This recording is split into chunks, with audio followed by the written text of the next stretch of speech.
सुप्रभात बच्चों, आज हम लोग इस वीडियो पाठशाला में कक्षा 10वीं हिंदी व्याकरण में रचना के आधार पर वाक्य भेद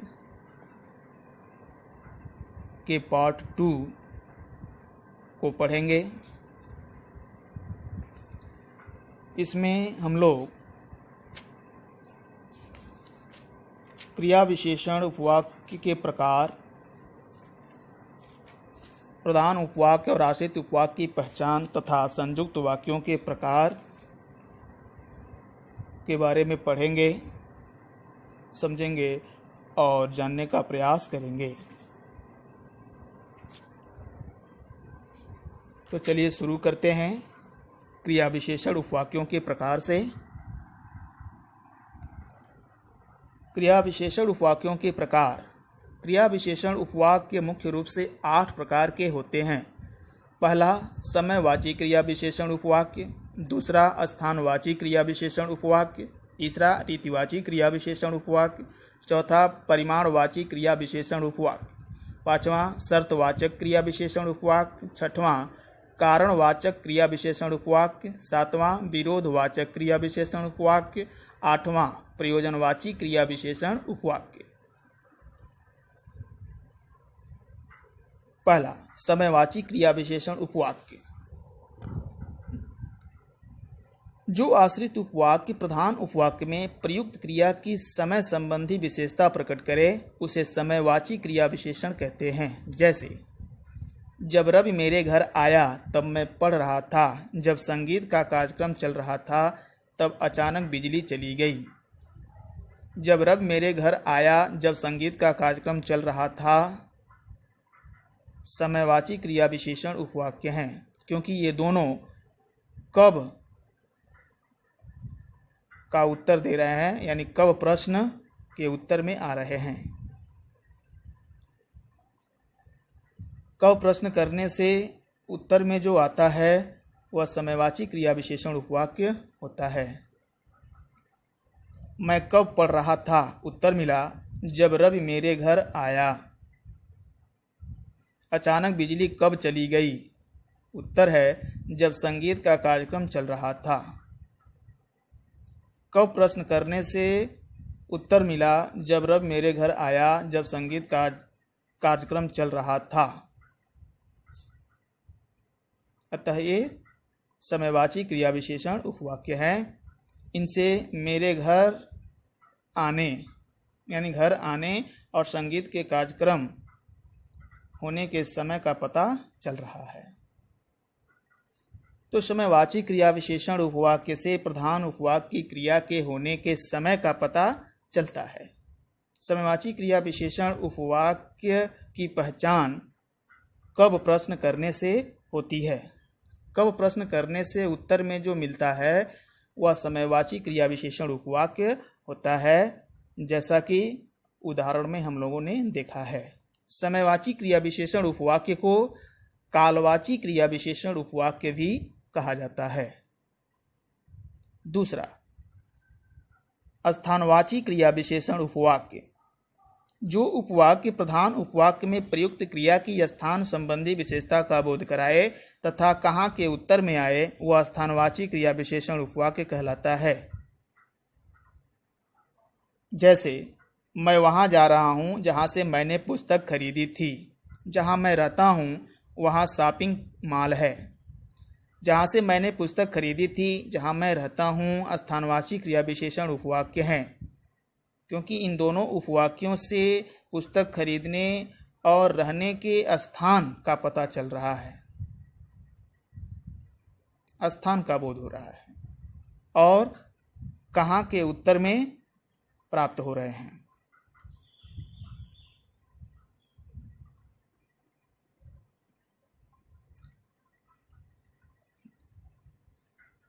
कहाँ प्रश्न करने पर जो उत्तर में आए वह स्थानवाची क्रिया विशेषण उपवाक्य होता है। कहाँ जा रहा हूँ, उत्तर है जहाँ से मैंने पुस्तक खरीदी थी। शॉपिंग मॉल कहाँ है, उत्तर मिला जहाँ मैं रहता हूँ। इस प्रकार कहाँ प्रश्न करने पर उत्तर मिला जहाँ से मैंने पुस्तक खरीदी थी, जहाँ मैं रहता हूँ। अतः जहाँ से मैंने पुस्तक खरीदी थी, जहाँ मैं रहता हूँ, ये दोनों स्थानवाची क्रिया विशेषण उपवाक्य हैं जिनसे स्थान का पता चल रहा है, बोध हो रहा है।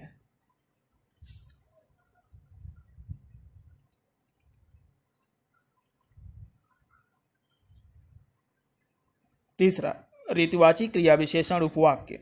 जो उपवाक्य प्रधान उपवाक्य में आई क्रिया के होने की रीति या ढंग का बोध कराए, वह रीतिवाची क्रिया विशेषण उपवाक्य कहलाता है। इस प्रकार का उपवाक्य कैसा, कैसी, कैसे, किस प्रकार से या किस तरह से के उत्तर में प्राप्त होता है। जैसे, जैसा वाजपेयी जी बोलते हैं कोई अन्य नहीं बोल सकता। जैसा बिरजू महाराज नृत्य करते हैं वैसा नृत्य कोई नहीं कर सकता। जैसा वाजपेयी जी बोलते हैं, जैसा बिरजू महाराज नृत्य करते हैं, रीतिवाची क्रिया विशेषण उपवाक्य हैं और ये कैसा के उत्तर में प्राप्त हो रहे हैं। कैसा प्रश्न करने पर उत्तर में जो आए वह रीतिवाची क्रिया विशेषण उपवाक्य होता है। तो इस प्रकार रीतिवाची क्रिया विशेषण उपवाक्य से प्रधान उपवाक्य के क्रिया के होने के ढंग का पता चलता है, कार्य के होने के तरीके ढंग का पता चलता है। रीतिवाची क्रिया विशेषण उपवाक्य की पहचान कैसा, कैसी, कैसे, किस प्रकार से या किस तरह से प्रश्न करने पर होती है। कैसा, कैसी, कैसे, किस प्रकार से या किस तरह से प्रश्न करने पर उत्तर में जो मिलता है वह रीतिवाची क्रिया विशेषण उपवाक्य होता है।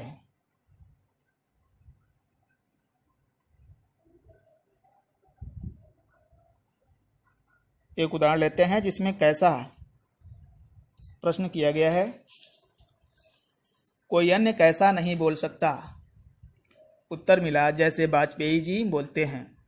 कोई कैसा नृत्य नहीं कर सकता। उत्तर है जैसा बिरजू महाराजा करते हैं।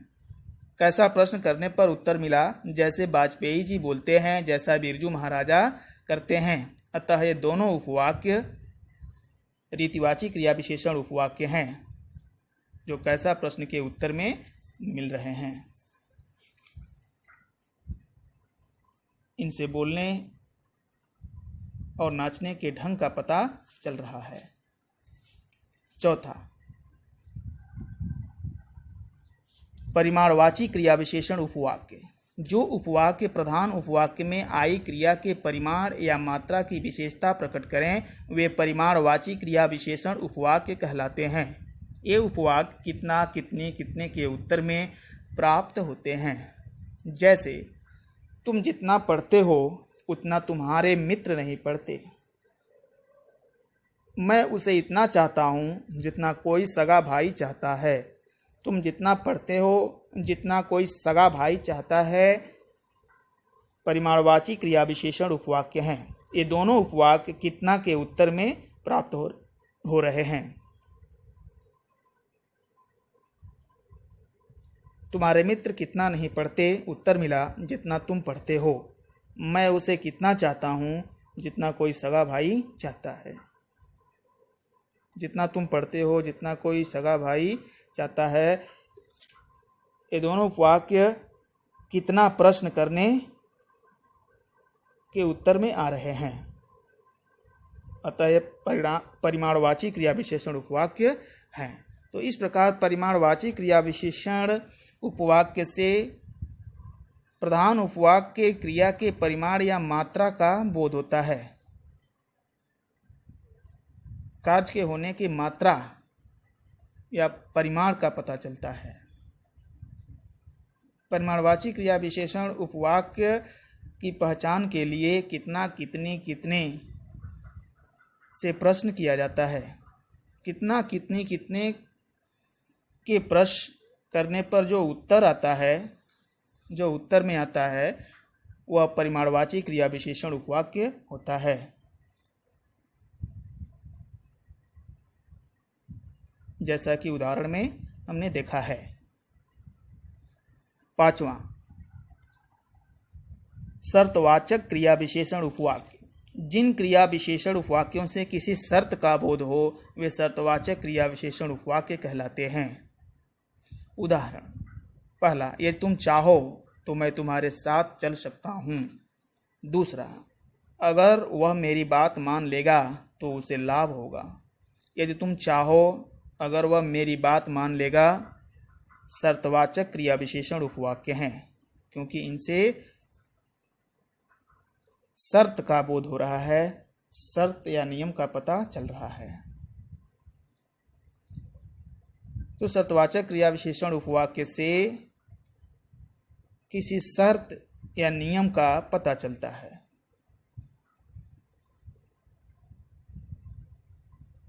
शर्तवाची क्रिया विशेषण उपवाक्य के पहले यदि अगर आता है।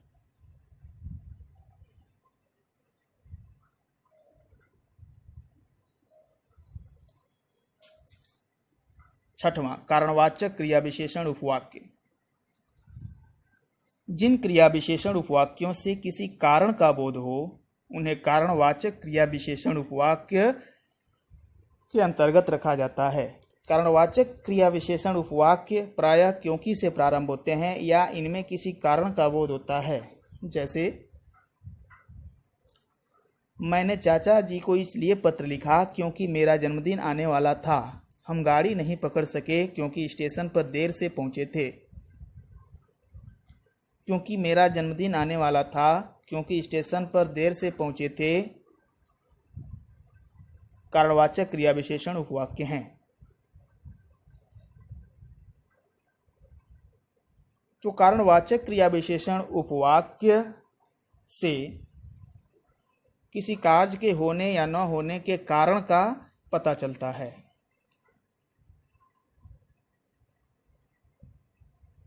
कारणवाचक क्रिया विशेषण उपवाक्य क्योंकि से प्रारंभ होते हैं, इनके पहले क्योंकि शब्द आता है।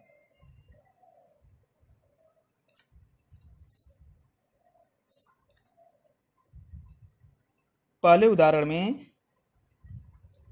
चाचा जी को पत्र लिखने का कारण है जन्मदिन का आना। दूसरे उदाहरण में गाड़ी न पकड़ने का कारण है स्टेशन पर देरी से पहुंचना।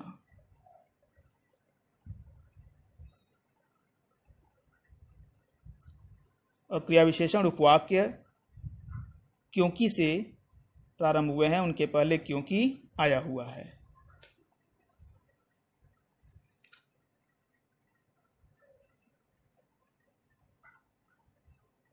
अतः ये कारणवाचक क्रिया विशेषण उपवाक्य हैं। सातवां, विरोधवाचक क्रिया विशेषण उपवाक्य। जो उपवाक्य प्रधान उपवाक्य के कथन का विरोध या असहमत प्रकट करें वे विरोधवाचक क्रिया विशेषण उपवाक्य कहलाते हैं। जैसे, यद्यपि दिनेश निर्धन है तथापि ईमानदार है, चाहे मुझे कुछ भी करना पड़े मैं उसके आगे हाथ नहीं फैलाऊंगा। यद्यपि दिनेश निर्धन है, चाहे मुझे कुछ भी करना पड़े, विरोधवाचक क्रिया विशेषण उपवाक्य हैं। विरोधवाचक क्रिया विशेषण उपवाक्य से प्रधान उपवाक्य के कथन या बात में विरोध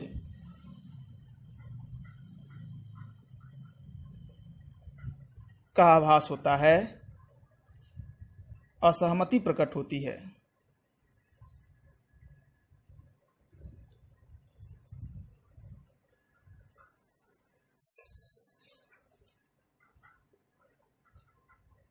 आठवां, उद्देश्यवाची क्रिया विशेषण उपवाक्य। जो आश्रित उपवाक्य प्रधान उपवाक्य के उद्देश्य या प्रयोजन का बोध कराएं वे उद्देश्यवाची क्रिया विशेषण उपवाक्य कहलाते हैं।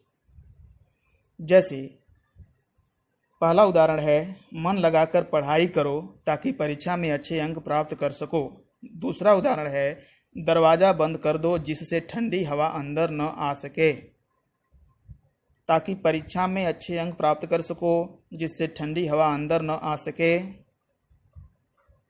उद्देश्यवाची क्रिया विशेषण उपवाक्य हैं।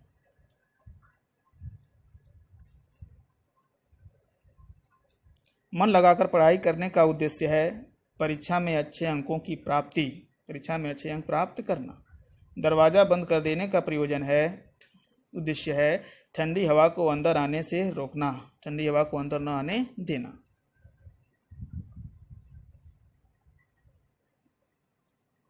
तो उद्देश्यवाची क्रिया विशेषण उपवाक्य से प्रधान उपवाक्य के उद्देश्य या प्रयोजन का बोध होता है, किसी एक उद्देश्य या प्रयोजन का पता चलता है।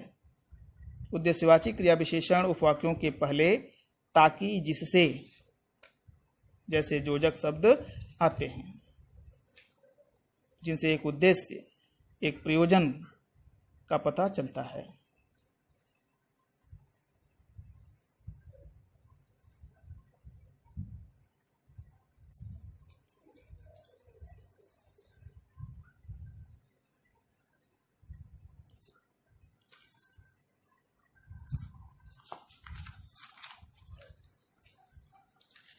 अब हम यह जानेंगे कि प्रधान उपवाक्य और आश्रित उपवाक्य की पहचान कैसे होती है।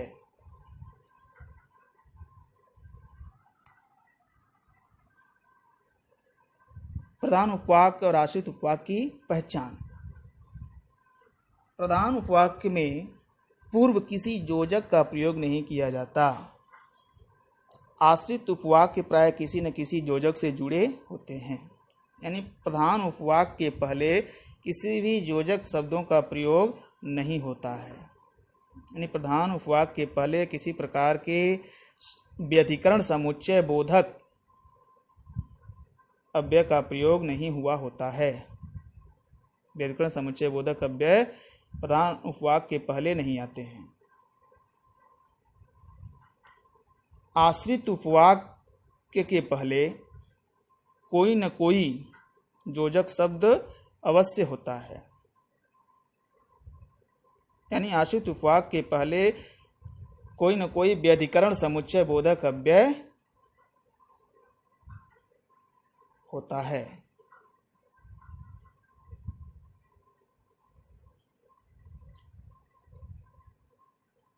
आइए इसको हम उदाहरण द्वारा समझते हैं। मेरे जीवन का उद्देश्य है कि मैं डॉक्टर बनूं। जो व्यक्ति ईमानदार होता है उसका सभी आदर करते हैं।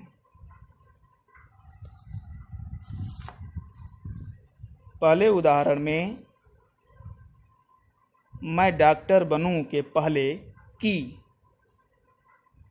शब्द आया हुआ है, जो कि एक योजक अव्यय है, व्यधिकरण समुच्चय बोधक है, इसलिए यह आश्रित उपवाक्य है। मेरे जीवन का उद्देश्य है कि पहले कोई योजक शब्द नहीं आया है, कोई व्यधिकरण समुच्चय बोधक अव्यय नहीं आया है, अतः यह प्रधान उपवाक्य है।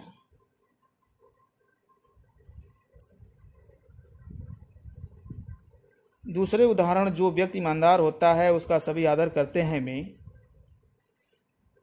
व्यक्ति ईमानदार होता है कि पहले जो आया हुआ है, जो एक योजक है और व्यधिकरण समुच्चय बोधक अव्यय है, अतः व्यक्ति ईमानदार होता है आश्रित उपवाक्य होगा, क्योंकि इसके पहले जो योजक शब्द आया हुआ है, व्यधिकरण समुच्चय बोधक अव्यय आया हुआ है। उसका सभी आदर करते हैं कि पहले कोई योजक शब्द नहीं आया है, कोई व्यधिकरण समुच्चय बोधक अव्यय नहीं है, अतः यह प्रधान उपवाक्य होगा।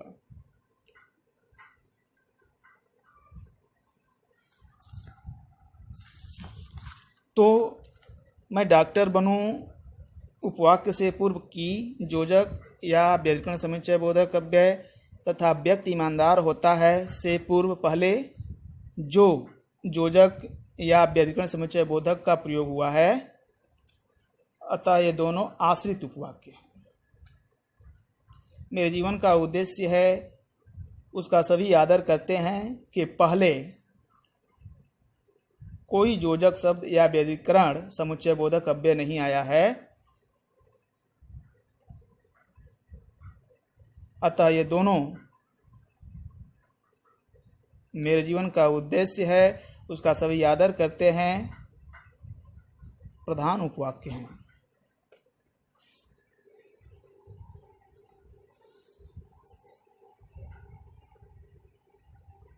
तो प्रधान उपवाक्य और आश्रित उपवाक्य की पहचान यह है कि प्रधान उपवाक्य के पहले योजक शब्द नहीं आता है, कोई भी अधिकरण समुच्चय बोधक अव्यय नहीं आता है, और आश्रित उपवाक्य के पहले कोई न कोई योजक शब्द अवश्य आता है, कोई न कोई व्यधिकरण समुच्चय बोधक अव्यय आया होता है। तो जिस उपवाक्य के पहले कोई योजक शब्द या व्यधिकरण समुच्चय बोधक अव्यय आया हो वह आश्रित उपवाक्य होता है, और जिस उपवाक्य के पहले कोई योजक या व्यधिकरण समुच्चय बोधक अव्यय न आया हो वह प्रधान उपवाक्य होता है।